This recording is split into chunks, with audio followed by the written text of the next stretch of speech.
अस्सलाम वालेकुम। आज बहुत हो गया मजाकिया बात। आज कुछ सीरियस टॉपिक पे ज़रा बात करते हैं, और वो टॉपिक है हम ही लोगों के लिए। तो वीडियो अगर पसंद आए तो शेयर ज़रूर कीजिएगा, क्योंकि हमारे ही फ़ायदे के लिए है, नुकसान तो नहीं है इसमें। तो चलो शुरू करते हैं। आज से 2-3 दिन पहले एक वीडियो पोस्ट किया था जमेज़ खान ने, जो कि उसमें उन्होंने एक आवाज़, एक मुद्दे को लेकर बात की, जो मुद्दा हम लोगों को उठाना चाहिए, जिस मुद्दे पे, जिस विषय पे हम लोगों को बात करना चाहिए, उस लोगों पे उन्होंने बात किया, जो हम लोगों से कोसों दूर है वो। लेकिन फिर भी हम लोगों की मोहब्बत की वजह से उन्होंने देखा कि नहीं, मस्जिद के जो इमाम हैं, जो मदारिस के जो असातिज़ा है, उनकी सैलरी इतनी भी नहीं है जितने हम लोगों को सैलरी मिलती है। उससे ज़्यादा जो मस्जिद के जो सदर है ना, या मदरसे के जो मुहतमिम हैं, उनके घर में दूध का ख़र्चा इससे भी ज़्यादा होगा मुझे लगता है। महीने में इतने का दूध आ जाता होगा उसके घर में, चाहे सदर हो या फिर मदरसे का मुहतमिम हो। तो कोई मदरसे का मुहतमिम भी सुने तो कोई परवाह नहीं है, क्योंकि वो ख़ुद झांक के देखे कि मेरे मदरसे में जो मुदर्रिस है, जो बच्चों पे मेहनत करता है, उनको क्या हम लोग नजराना देते हैं या सैलरी देते हैं। डायरेक्ट सैलरी पे बात करते हैं, कोई नजराना नहीं मिल रहा है यहाँ पे जी। तो उसका वीडियो तो वायरल हुआ। वो इस कैटेगरी से हटकर, हमसे दूर रहकर, यानी हमारे कैटेगरी में ना रहकर, फिर भी उन्होंने आवाज़ उठाना शुरू किया। तो उसका शुक्रिया अदा करना चाहते हैं। वो आवाज़ें हम लोगों को उठानी चाहिए। लेकिन एक बात यह है कि हम लोग अगर डायरेक्ट बोलना शुरू कर दे, चलो उन्होंने स्टार्ट तो किया, लेकिन डायरेक्ट अगर बोलना शुरू कर दे तो सदर को और मुहतमिम को पेट में दर्द शुरू हो जाता है। और फिर उन लोगों की हम लोगों की नाकामी थोड़ी ये है कि जिस मस्जिद में या जिस मदारिस में हम लोग जाते हैं, तो हम लोग अपना काम या कोई अलग से कोई काम, उसके बारे में हम लोग बात नहीं करते।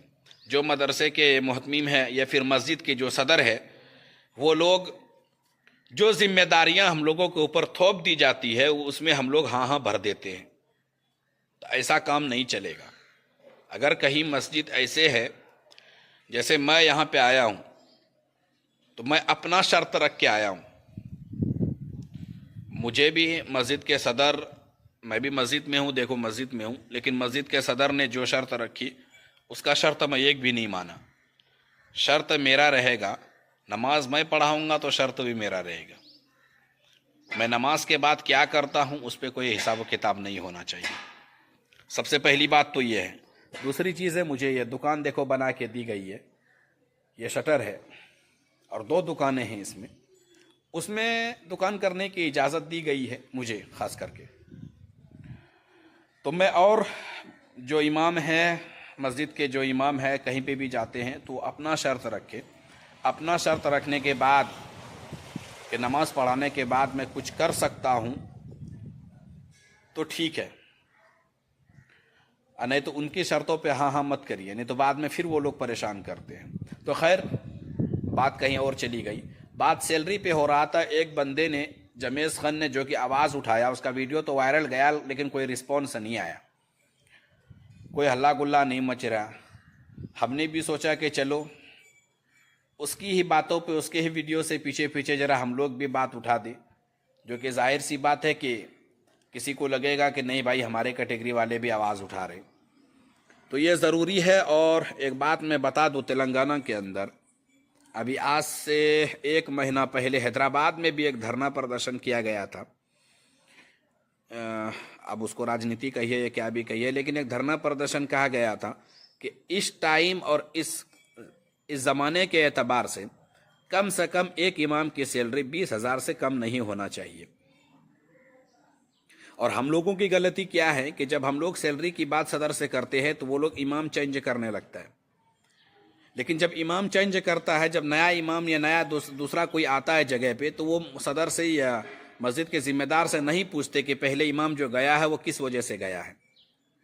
तो मैं آپ لوگوں سے بھی گزارش کرتا ہوں کہ کہیں پہ بھی جائے تو پہلے پوچھ لے کہ پہلے امام گیا ہے وہ کس وجہ سے گیا ہے، تحقیق کرے. نہیں تو ہم لوگ کیا کرتے ہیں آج کل، ایک دوسرے کے پیٹ پہ لات مارنے کی کوشش کرتے ہیں. ہمیں فکر نہیں ہے کہ ہماری سیلری کم سے کم 20,000 آج کے زمانے میں ہونا چاہیے. یہ 12-15 ہزار میں اب کچھ بھی نہیں ہونے والا ہے. یہ آج کی بات نہیں کر رہا ہوں میں. آنے والا زمانہ اور مہنگائی بڑھ رہا ہے لیکن سیلری پہ 1% بھی نہیں بڑھ رہا ہے.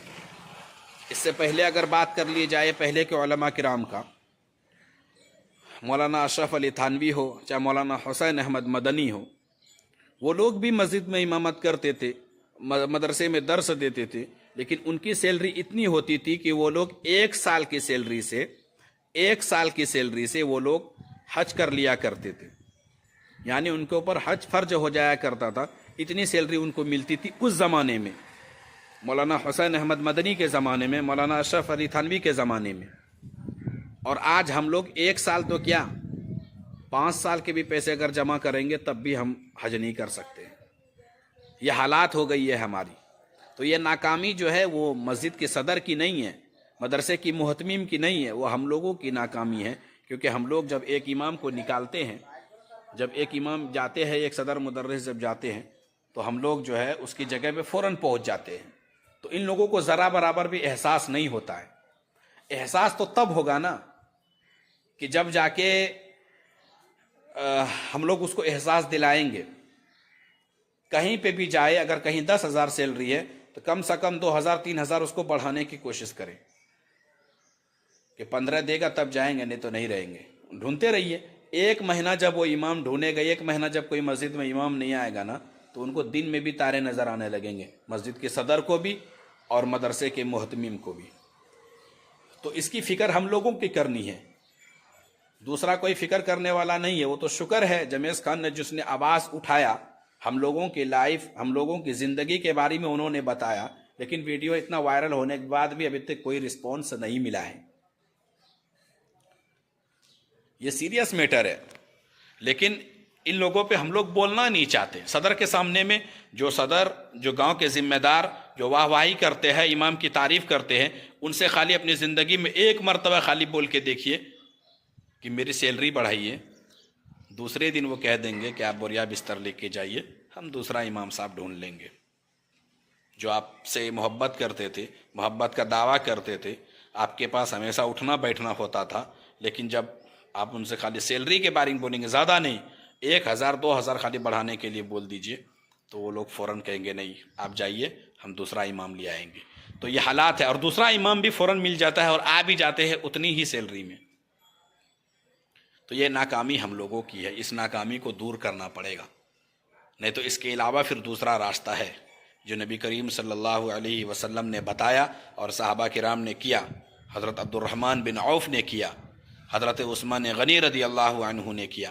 وہ دوسرا راستہ کیا ہے وہ ہمیں بھی معلوم ہے اور آپ کو بھی معلوم ہے. تو ویڈیو کو ذرا شیئر کریے گا، اور کچھ فائدہ ہوگا تو کمنٹ کریے.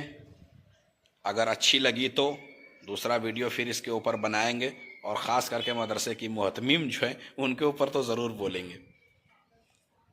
ٹھیک ہے، ملتے ہیں کسی اگلے ویڈیو میں کسی نئے ٹاپک کے اوپر.